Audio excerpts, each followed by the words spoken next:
Tout d'abord, on prend la première ligne, le fil de laine, on prend la deuxième ligne, on Il y l'entoure. a combien de fils? Deux. Et on le coupe. Ça, c'est la première ligne que vous voyez et il y a une autre là. Alors, il faut travailler avec tous les deux lignes ensemble pour faire les nœuds. Et ce type de nœud, vous voyez, c'est pas exactement noué. C'est pas un vrai nœud. Mais ça qu'on l'appelle, techniquement, c'est un figure de 8. Ça, c'est le nœud persan. Comme vous savez, l'art de fabrication du tapis, il était apporté par les artisanats perses en Inde, 16e siècle. Et comme cette époque-là, Agra, cette ville, elle était la capitale de l'Inde. Alors, le premier tapis fait en Inde était fait dans cette petite ville, 16e siècle. Avant Agra était la capitale de l'Inde, tu te rends Ouais. compte? Maintenant, c'est New Delhi. C'est Delhi, oui. Ça, c'est la façon. Et quand on juge la qualité du tapis, c'est jamais de cette côté-ci. Il faut voir à l'envers. Ça, c'est l'inverse du tapis. On a fait et on a tourné. Et vous voyez ces petits points, ces petits nœuds, ils définissent la qualité du tapis. Comme les gens maintenant, ils utilisent le camcorder. Et là, le travail, la qualité de l'image, ça dépend du nombre de pixels. Même chose en tapis, mais ici, c'est le nombre de nœuds. Ah, Plus c'est serré, plus c'est précis, plus c'est beau. D'accord. Et le travail de fabrication se fait presque toujours chez les artistes dans les villages. Il ne se fait pas dans un atelier où 100, 200 personnes travaillent ensemble. Et dans les villages, chez nous, on appelle la terre en ciment comme ça, mais de sable. Alors on enterre les grands métiers, des fois qu'ils sont 3 fois, 4 fois plus grands que ça. Et il y a 4 de 6 personnes de famille qui travaillent ensemble. Et entre les 6 personnes travaillant, 2 qui font les apprentissages et 4 sont déjà très autonome. Et là, c'est le plan qu'on suit, celui-là.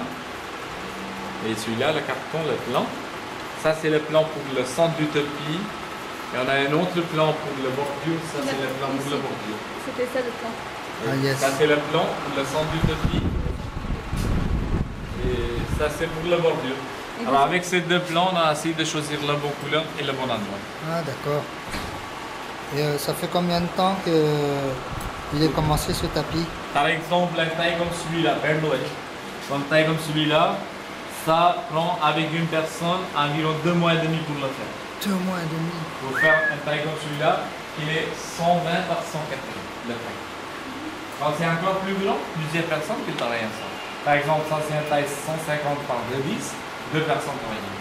Si c'était encore plus grand, 4 personnes. Si c'était encore plus grand, 6 personnes.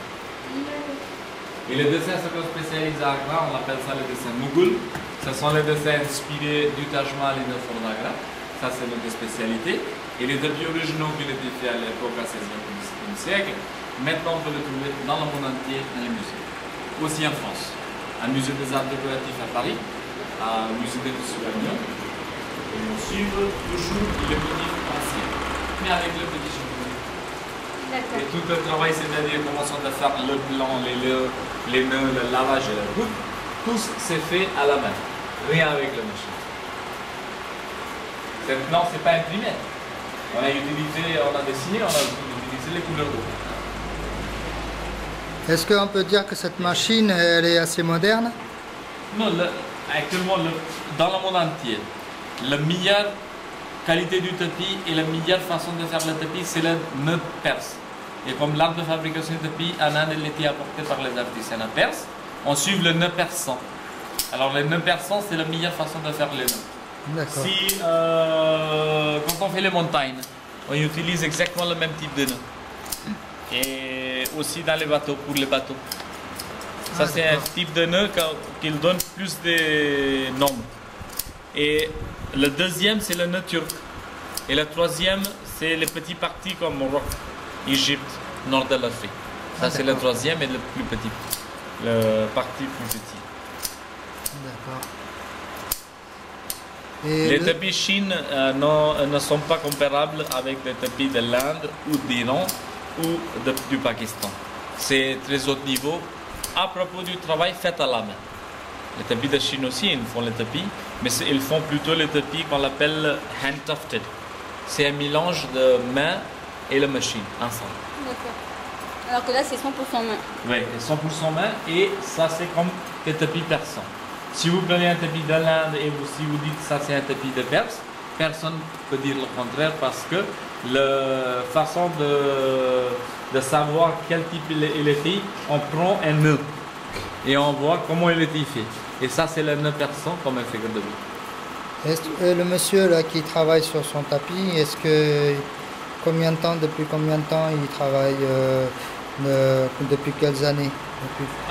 On commence à jeune âge, à environ 14-15 ans, Ouais. et ça prend environ 3 ans de l'apprentissage D'accord, avant qu'on peut faire le tapis nous-mêmes, d'accord. sans les aides des autres. Et 90% du travail c'est fait par les femmes, les filles, Oui. qui restent chez elles, et les hommes ils travaillent dans les champs pour la cultivation. Ah, Et l'avantage d'avoir les doigts plus fins, plus minces, Mhm. ça permet de bien travailler avec les déliés. Et pour améliorer la qualité du tapis, vous voyez ça on utilise pour faire les nœuds. Ça c'est le fil de laine avec 3 fils entourés. Et pour améliorer la qualité du tapis, on a 2 possibilités. Première, on peut diminuer la grosseur de cette fil avec laquelle on fait les nœuds, ou on doit diminuer la grosseur de cette trame. Alors quand on fait une qualité plus haute que ça, au lieu d'utiliser un fil de laine, on utilise un fil de soie. C'est presque la moitié de grosseur, alors on double le nombre de nœuds. Et la meilleure qualité qu'on peut toucher à nos jours, on travaille avec la trame aussi en soie. Alors où on voit, par exemple ici, où on voit un nœud pour l'instant, dans le tapis soie sur soie, on trouve 4 nœuds dans le même espace. Ah, ok. On peut toucher jusqu'à 140 nœuds au centimètre carré, c'est-à-dire 1,5 million au mètre carré. Ça, c'est la meilleure qualité qu'on peut toucher à nos jours. À l'époque, quand le tapis il était fait pour les rois, pour les reines, le tapis il était fait encore plus haut. Là, on a utilisé la trame en argent ou en or, mais jamais fait les grandes pièces, les petits échantillons, pour montrer le travail. Et la laine, d'où vient La laine, elle vient des régions des Himalayas, parce que là, c'est la région la plus froide en Inde. Ouais. Et la qualité de laine, c'est jamais rasé. C'est seulement la laine qu'ils tombent eux-mêmes, c'est ramassé de faire le tapis d'autre qualité. Ah, d'accord. Et c'est le coton qui vient de... Comment? Le coton Le coton, c'est là aussi. aussi, qui est ramassé Non, le coton, c'est dans les usines. dans les usines, d'accord. Et c'est jamais ce qu'il passe, vous voyez, quand il fait très froid dans les Himalayas. Alors là, dans l'hiver, les moutons, ils ont beaucoup de laine.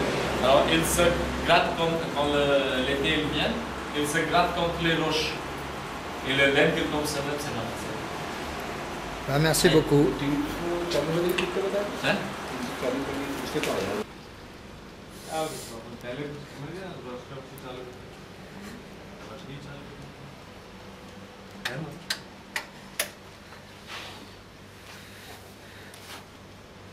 Première, je vous montre la magie. La magie de l'Inde.